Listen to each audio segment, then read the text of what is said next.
Good morning. Welcome to Mount Vernon Unitarian Church. My name's Katie, and I'm a member here. Whether this is your first time with us or your 1001st, know that you are welcome here, and we are glad to have you. We are continuing to navigate how to best offer services, and we are glad we can provide this forum, both in person and virtual, to find comfort and recommit ourselves to the mission of supporting one another in our spiritual journeys, working for justice, caring for the earth, and building the common good. We gather to recommit ourselves to dismantling systems of oppression and injustice. It is good to be together. I have an announcement from our social justice team. Ventures in Communities Hypothermia Outreach Program, or VIC-HOP, is a temporary overnight shelter operated by Fairfax County staff and supported by volunteer faith and nonprofit organizations from December through March.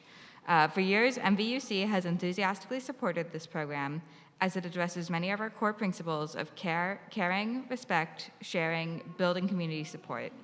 On Thursday nights, we provide a warm meal for 30, serve the meal and clean up. In addition, we provide 24 nutritious breakfast bags. You can help us by signing up for these tasks. We're responsible for Thursday nights in December, January, and March. The sign-up list is in the weekly newsletter. If you have any questions, please contact Barbara Jacobs, Sam Longstreet, or Bonnie Brandt. And they just waved. And then our board chair, Glenn, has some announcements. Good morning. I just was curious, how many people were able to open up and read Laura's letter to the congregation? Wow, awesome. If you haven't done that yet, I really encourage you to read that. And if you have any problems accessing that, please see me at the board table after the service. A couple other things that I'll have at the board table is that we had a lot of concerns over the summer within the congregation, and two of the items that were identified were our covenant, or a behavioral covenant, and the other one was on governance. We're asking people to sign up. Those two sheets are set up at the board table. So far, we've only got 4 for each one of those teams to kind of work on.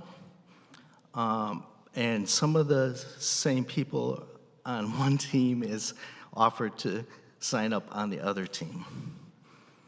We're trying not to make this all board. So if you have that, if you please would take a look at that at your time and see if you can help us understand those two things better and see if we can stabilize things. That would certainly help us a great deal. And the third thing is one of the messages I sent out this week was also on the transition of ministers. And the board would like a few people to help us that may have had experience in the search process to identify what it is exactly we're going to be looking for. So I put a third sign-up sheet out there for people to be as references so that we can take a look and make sure when we apply for these positions, we have exactly what it is that we need for this interim period of time. And that's all I have for today.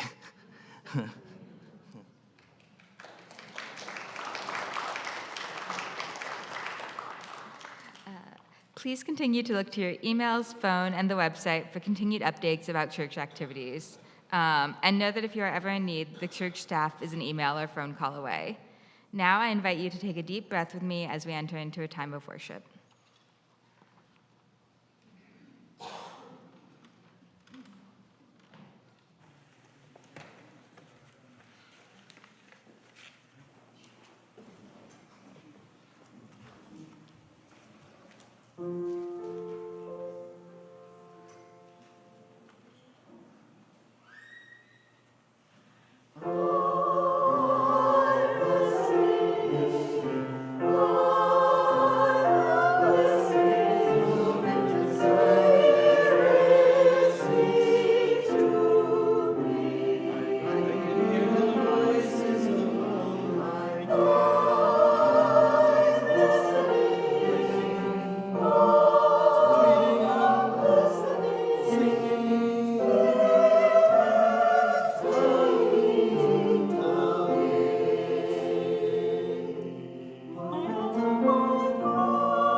chalice lighting this morning is by the Reverend Dr. Rebecca Savage.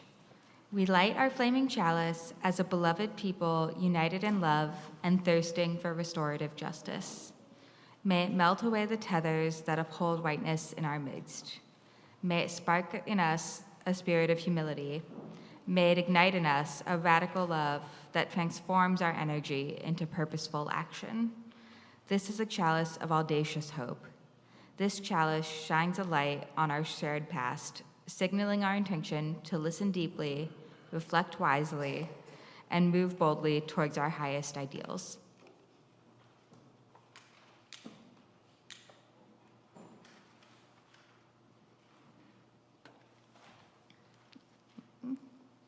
Please rise in body or spirit and join us in singing hymn number 298, Wake Now My Senses.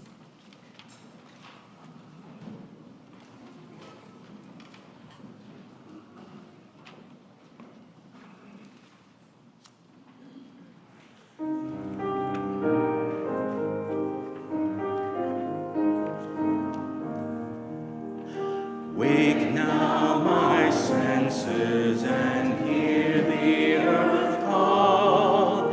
Feel the deep power of being in all. Keep with the web of creation your vow. Giving, receiving, as love shows us how. Wake now my reason, reach out to the new. Join with each pilgrim who quests for the true. Honor of beauty and wisdom of time. Suffer thy limit and praise the sublime. Wake now compassion, give heed to the cry. Voices of suffering fill the wide sky. Take as your neighbor both stranger and friend, praying and striving their hardship to end.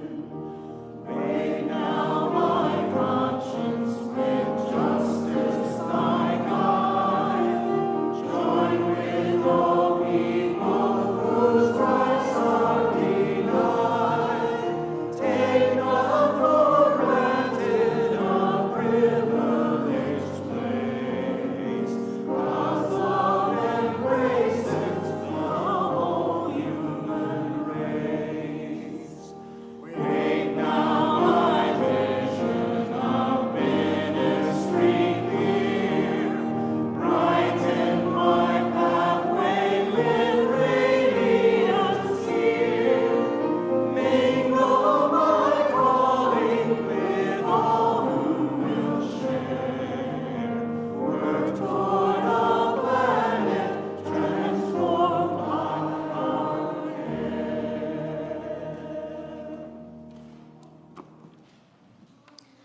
Please join in our covenant, which is found in your order of service. Love is the teaching of this church. The quest for truth is its daily task, and service is its prayer. To dwell together in peace, to seek knowledge and freedom, to serve life in community, to the end that all souls shall grow in harmony. This is our covenant with each and with all. We come now to our morning offering. Mount Vernon Unitarian Church continues to share the plate with committed organizations that you, our members, have chosen. During the month of October, our offering is being shared with the Arcadia Center for Sustainable Food and Agriculture. And I would like to invite Juan from the Arcadia Center to come up and tell us a little bit more about what they do.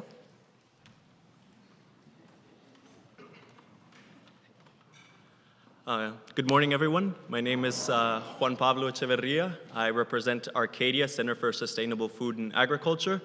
Our mission as an organization is to create a vibrant local food system that prioritizes health, equity, and sustainability from our farm forward. This is my first time at a Unitarian service, and just after hearing a little bit, I see a lot of our values really align with our farm and your church. So thank you for the opportunity to share a little bit of our work.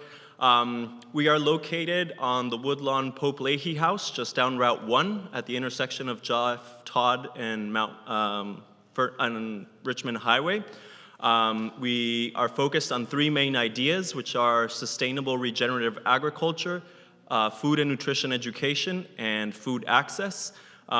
We kind of try to solve some of our food system problems coming at it from different directions. We have a veteran training program, so veterans or family members of veterans who are interested in maybe a life in, as they move out of the military, getting a farm or a homestead, they can come through our program and learn how to farm. They can take classes at our farm. They can also become an employee for a full year. Or they can lease land on the farm to kind of like get a real life experience of what farming is like, and we help remove some of the risks by providing a lot of the infrastructure and support for them and connecting them to markets as well.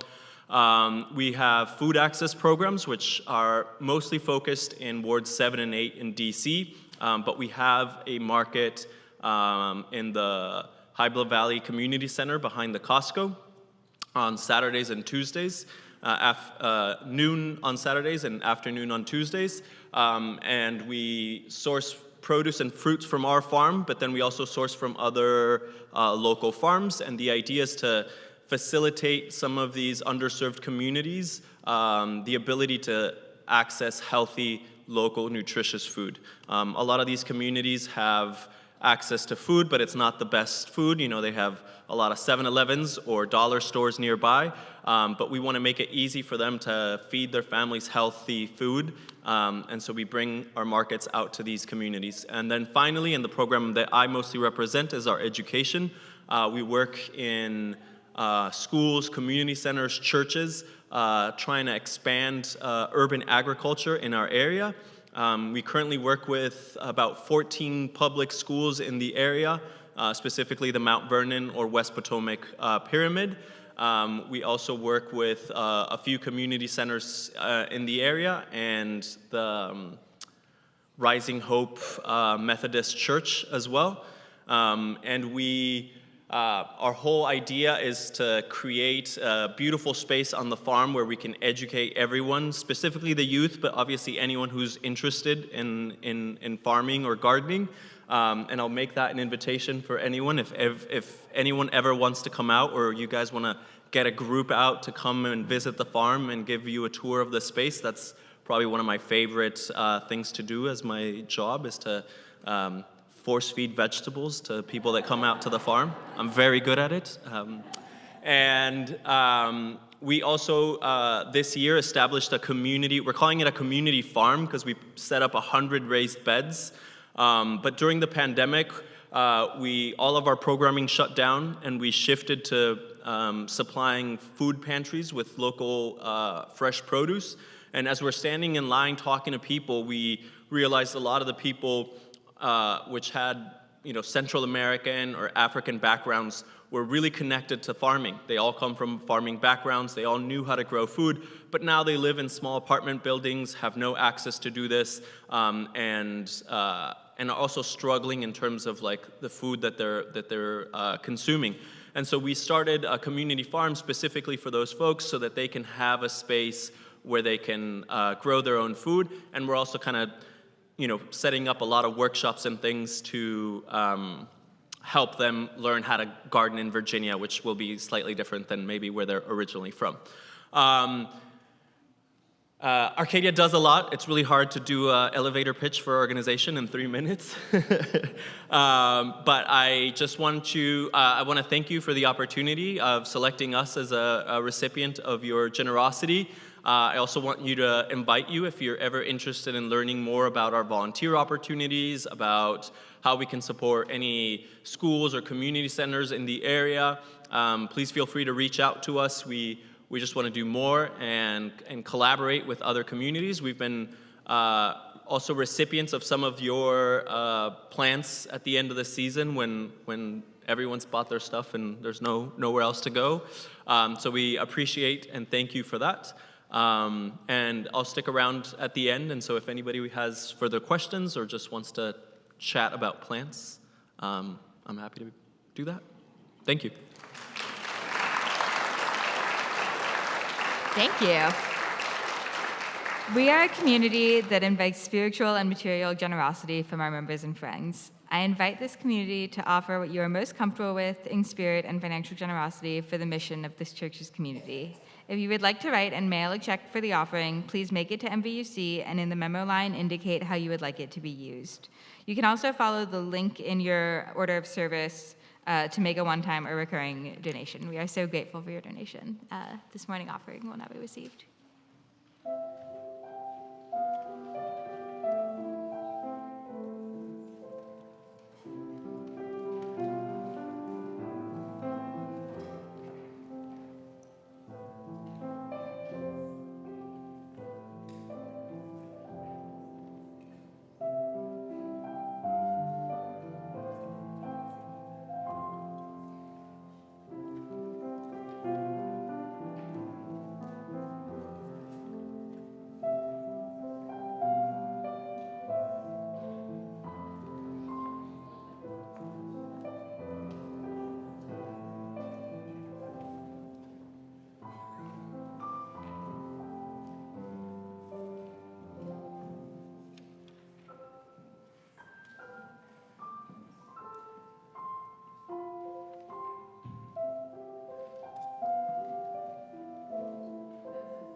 Please remain seated as we sing hymn number 391, Voice Still and Small.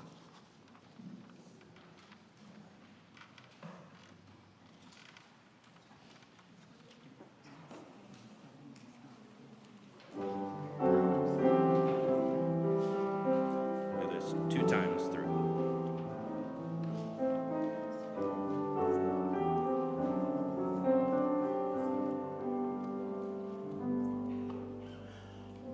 Still and small, deep inside all, I hear you call, singing.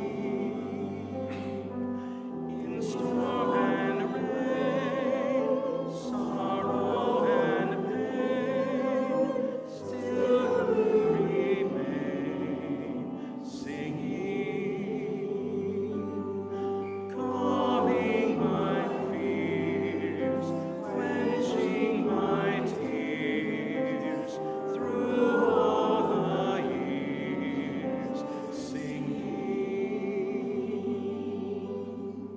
Voice still and small, deep inside all, I hear you call, singing. In storm and rain, sorrow and pain, still you remain, singing. Calming my fears, quenching my tears, through all the years, singing.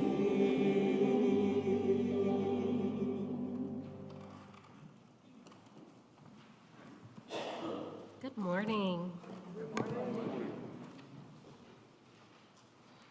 So let's gather our hearts and minds in a spirit of prayer and meditation. Today, this morning, I hold in my heart the conflicts in the Middle East And I am also holding in my heart those suffering and recovering from Hurricane Helen, which news reports say that Helen has become the deadliest hurricane to make landfall in the United States mainland since Hurricane Katrina. It's caused widespread damage, devastating flooding. At least 223 people have died. Hundreds remain unaccounted for since it made landfall in Florida about a week ago. It's continued to impact multiple states in the southeast all the way to the southern Appalachians.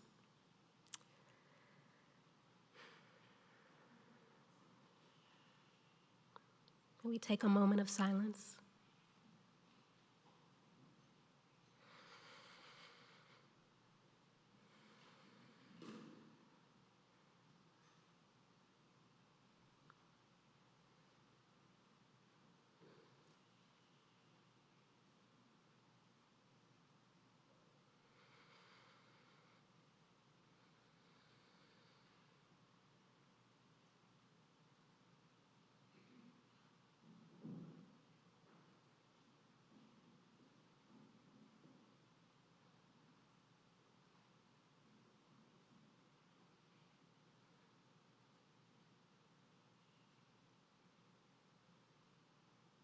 Amen. As you're willing and able, I invite you to come up and light a candle as an expression of a special joy or sorrow. And this is a ritual for each other within our community. I invite you up.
Please join us in singing our children out to their RE classes.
Beautiful.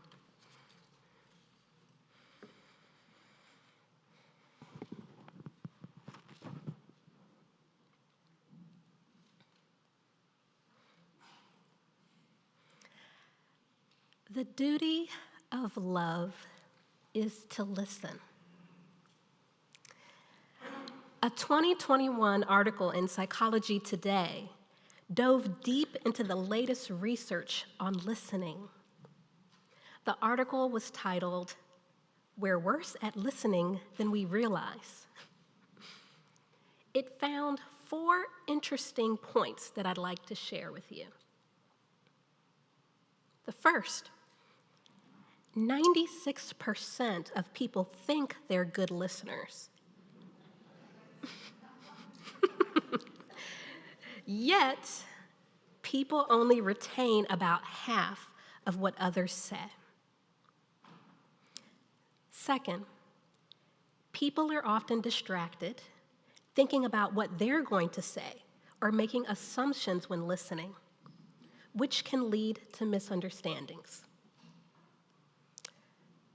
Third, by removing distractions, staying curious, not making assumptions, allowing silence, and asking questions, people can become better listeners. I'll get to the fourth point a little later. But in terms of this third point, I'd like to add that when we become better listeners, we become better people, better versions of ourselves. Ministry, in my experience, deepened my awareness and appreciation for listening. In seminary at Meadville Lombard Theological School and my continuing formation since then, I've come to learn that listening is sacred. That listening as a spiritual practice is indeed love. In our faith tradition, in Unitarian Universalist theology, this love does not start at listening. It starts with caring enough, loving enough to remove distractions, stay curious, not make assumptions, allow silence, and ask questions. All of this is harder than it sounds. This brings me to the fourth interesting finding of this article, which is based on research. The fourth point, some of us may be surprised about this, maybe some not, but that women were significantly better listeners than men. Hope I'm not ruffling any feathers, I'm the messenger. That's just what the data said.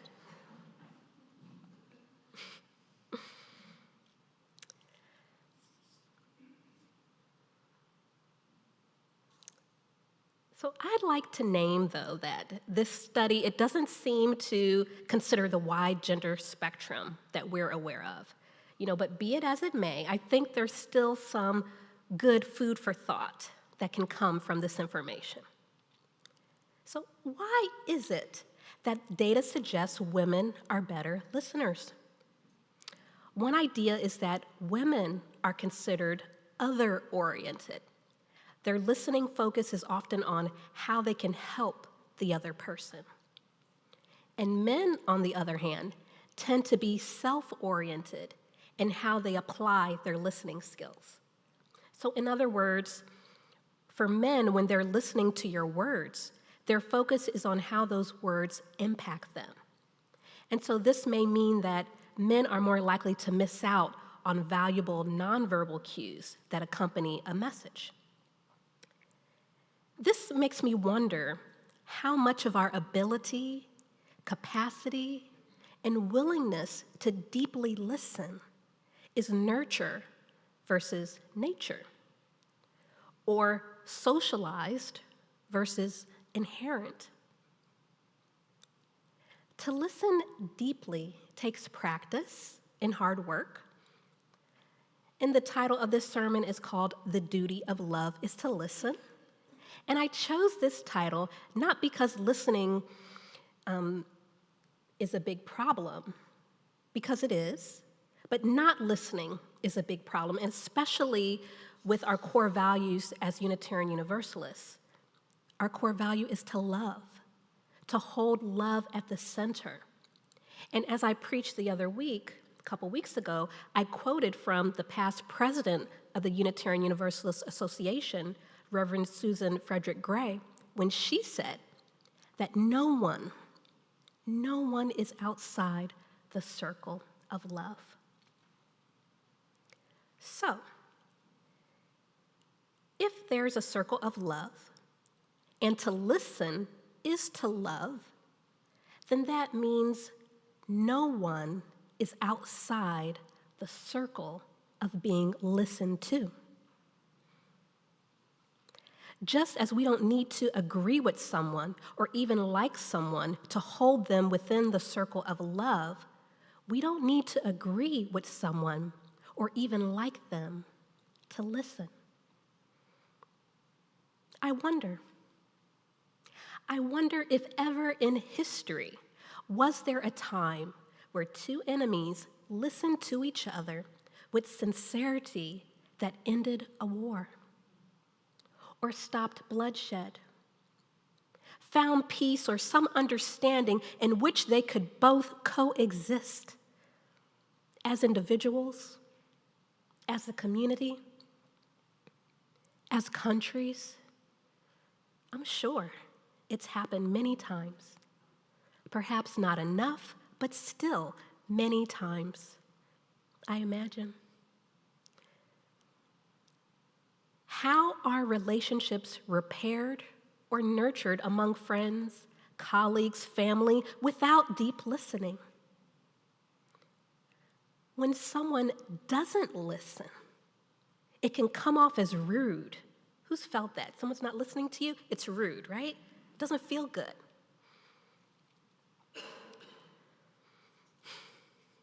When someone doesn't listen, it could be felt as cruel. For some, being ignored by our peers, family, or colleagues can be traumatic.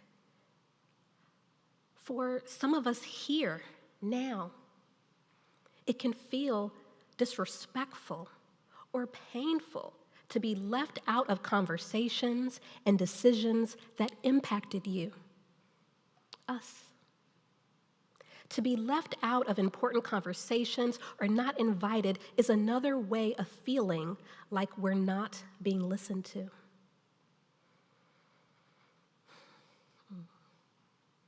Let that sink in for a minute.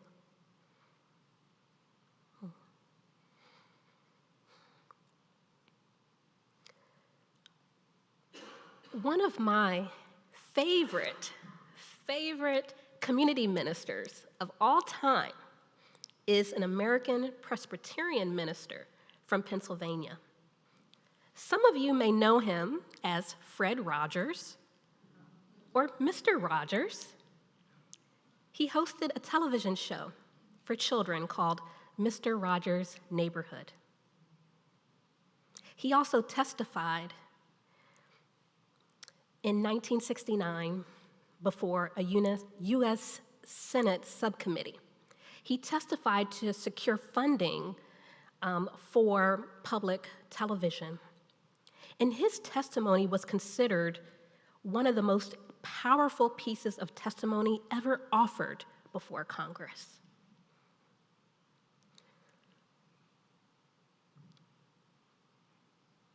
When it comes to listening, when it comes to love, Mr. Rogers says, and I quote, "Listening is where love begins." I personally believe that we learn more when we listen versus when we're speaking. In 1985, Mr. Rogers was asked, "What's one of the biggest mistakes we can make as a parent?" He responded, "I think the best thing we can do is think about what it was like for us and know what our children are going through.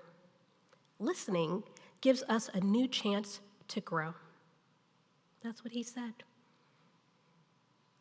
One interpretation I've reflected on is that if listening is where love begins, then to really deeply and authentically listen with love, we must put ourselves in the other person's shoes. We must remember what it's like for ourselves to feel listened to. Remember for ourselves what it's like to feel ignored or not invited to conversations.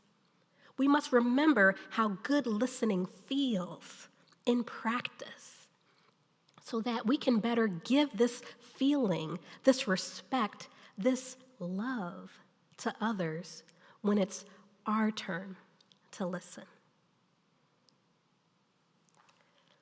To listen is not the same as hearing. We hear things every day, all of the time. To listen is a choice. It's not a subconscious thing that we don't have any control over. We can hear words coming out of someone else's mouth, but it's only when we truly listen that we can understand what they mean. To listen is not the same as agreeing. We can listen to another voice, another opinion, and not agree with them. This is also important in the context of our faith community here. Just because a committee, the board, or some other group listens, it does not mean what you shared will or can be implemented, or implemented to the extent that you would like. Sometimes, though, we might feel that we are not listened to just because our opinion or our view didn't get implemented. But this is not the case. Being listened to does matter, even if we don't get the outcome we were hoping for. Sharing our voice on the matter matters. And so, I don't think it would be fair to say someone didn't listen to us when they did, when the reality is we were listened to, but that we didn't get the outcome we wanted from that exchange. So distinguishing that can be important. And so if listening is where love begins, we must start somewhere. And listening is a very good start. Listening to restore and nurture relationships is a good start. Listening as a spiritual practice is a good start. In my own life, when someone else is talking and I feel like I want to interrupt them, my reason for wanting to interrupt comes from a place of fear.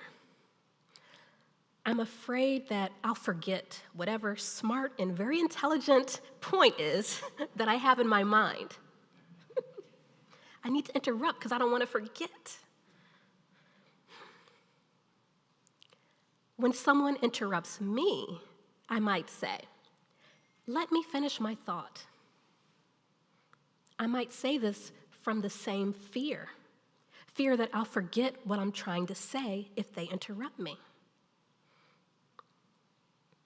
And then my background in sociology as a sociological practitioner, more specifically as a clinical sociologist, I am deeply aware of the gender, socioeconomic, and other power dynamics that impact our ability and willingness to listen, not just to each other, but to ourselves. This is one reason that as a parent, and I brought my son here today, you might have seen him up here, he's out with the kids now. As a parent, I'm very deliberate about creating a safe space where my children and I can listen to each other. Listen in a deep and meaningful way. It's called Rose and Thorn. It's a listening ritual we do almost every night before going to bed. And I learned this Rose and Thorn ritual while reading a book by Hillary Rodham Clinton, where in her book, she talked about experiencing this ritual herself as a child within her family. I thought it was a lovely idea, and I used it as soon as I had children of my own. In some spaces, they might add a rosebud to the ritual. So you have a rose, thorn, and a rosebud. In short, you ask the other person, "What was your rose today? What was your thorn?" A rose means that thing in your day that was positive. The thorn is that part or incident of your day that made you sad or didn't go well. It can also be something that you need help or support with. What was your thorn? What do you need support with? What's on your mind that's troubling you? And then If you were to add in the rosebud might represent something in your life that you're looking forward to in the near future. Some days, my daughter, she'll ask me specifically to do rose and thorn.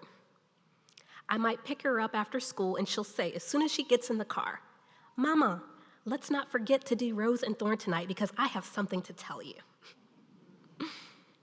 Or she might say, "Today was a bad day. Can I tell you my thorn right now?" And I let her lead the conversation. I listen, and I will love her through my listening.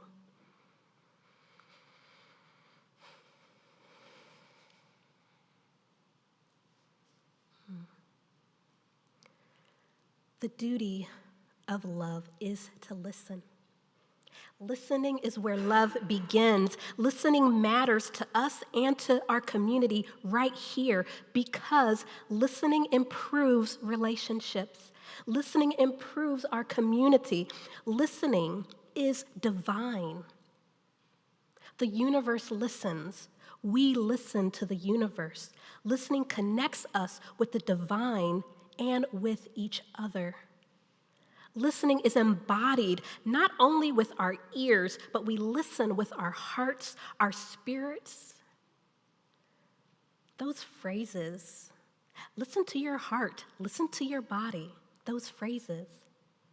They're reminders that we can listen even when no words are present.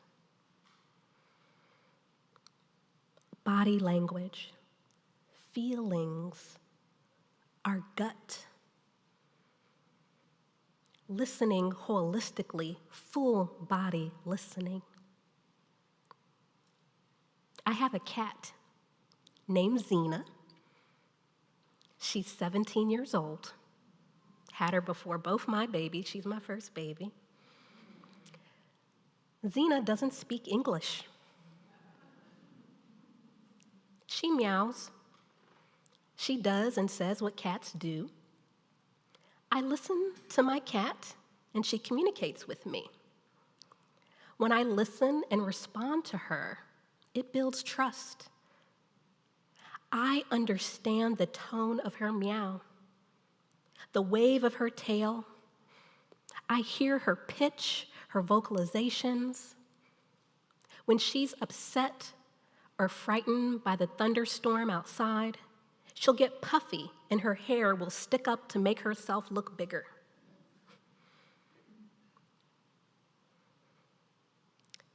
You might not be a cat person, but if you have a companion animal, perhaps you can relate. If you have raised a child or been around a baby, you might also be able to relate. Babies don't speak our native tongue, but they can still communicate and let us know how they feel and what they need. But we have to care enough, love enough to listen.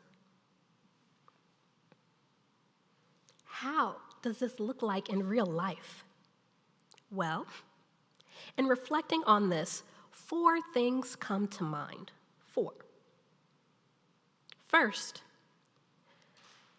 we can't listen to someone who's not ready to talk. Listening doesn't help when someone isn't willing to engage.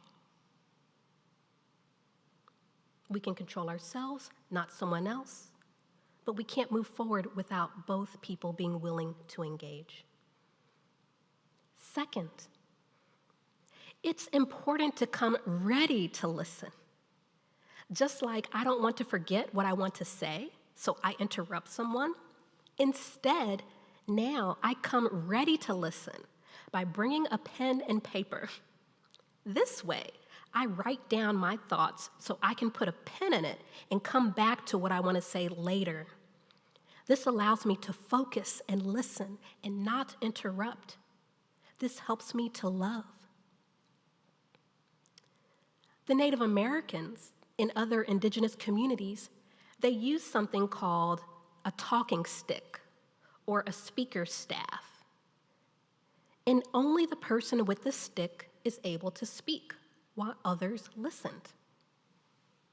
I think there's a lot of value in coming ready to listen and not just having a free-for-all and expecting every single person to manage themselves appropriately.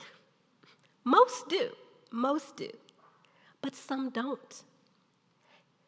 It only takes one person not managing themselves appropriately to disturb the peace of all, to break the circle of love that everyone should be within.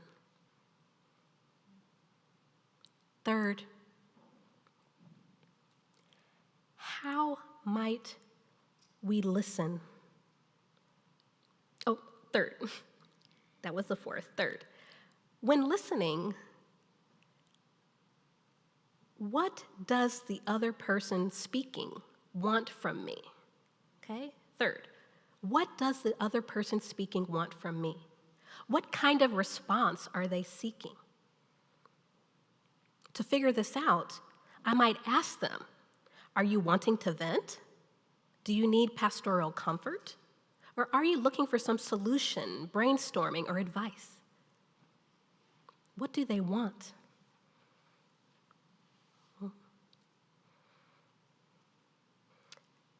My cat, she's indoor-outdoor cat.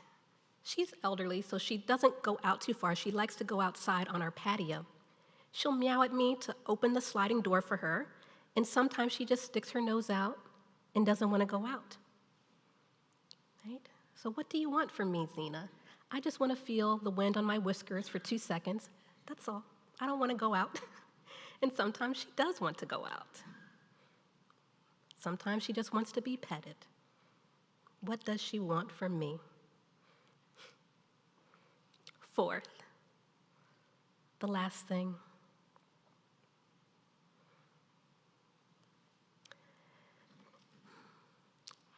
How might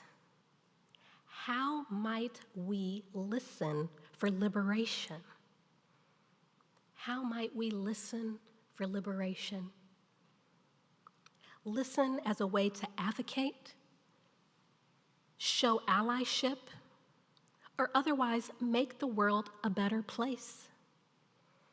And I'd like to circle back to my favorite community minister, Mr. Rogers, to share 2 examples of what listening for liberation might look like. The first is, Mr. Rogers, he received many letters from children throughout the years. And one letter was from a blind 5-year-old girl. She wrote, "Dear Mr. Rogers, please say when you are feeding your fish, because I worry about them. I can't see them. I can't see if you are feeding them. So please say you are feeding them out loud."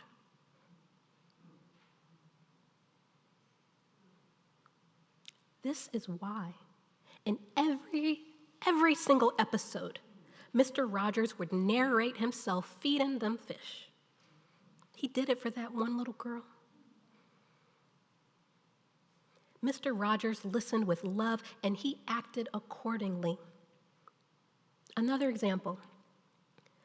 Mr. Rogers was clear. He was clear when he stood on racial justice. He was clear where he stood on being anti-racist. In 1969, segregation of pools was a big issue.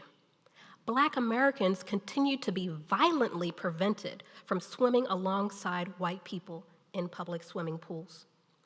It was at this time Mr. Rogers invited a Black police officer, Mr. Clemens, to join him in a cooling pool, a little pool like a kiddie pool. He invited Mr. Clemens to join him in cooling their feet together in this small little pool. And the wading pool, again, it looks like one of those small little pools that infants play in. The little plastic tubs. Some of you may have seen this visual before. There's a picture of both Mr. Rogers and police officer Clemens with their pant legs rolled up and their feet sharing the same pool of water. So, with Mr. Rogers' eyes and ears, he listened to the social injustice around him, and took action by using his TV show, his privilege, to break this color barrier. He took a tremendous amount of courage, and this is one of the many things that community ministers do. And so reflecting back on those 4 things, listening is a duty of love. My prayer for us today is that we come to embrace listening as sacred. My prayer for us today is that we embody listening as a spiritual practice. My hope and joy is that we care enough, love enough to listen. May it be so. Amen.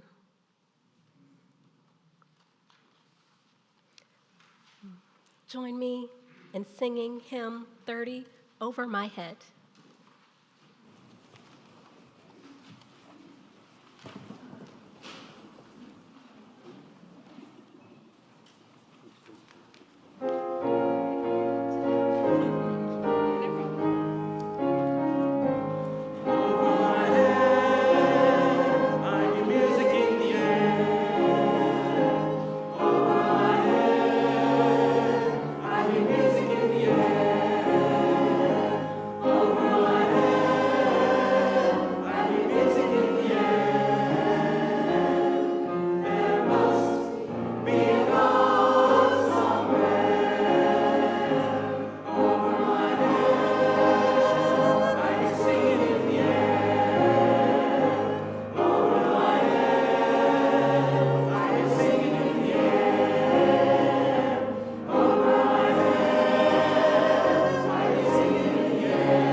Please join me in the words we say every week to extinguish our chalice. We extinguish this flame, but not the light.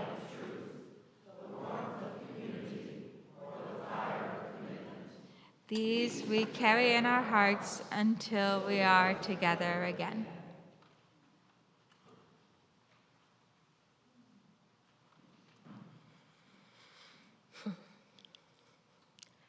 We can know the truth of the world with all of its violence and still hold faith and believe in love. That is the miracle of this community and of the faith that grounds it. This is the day we have been given. Let us rejoice and be glad. Go in peace. Practice love. Amen.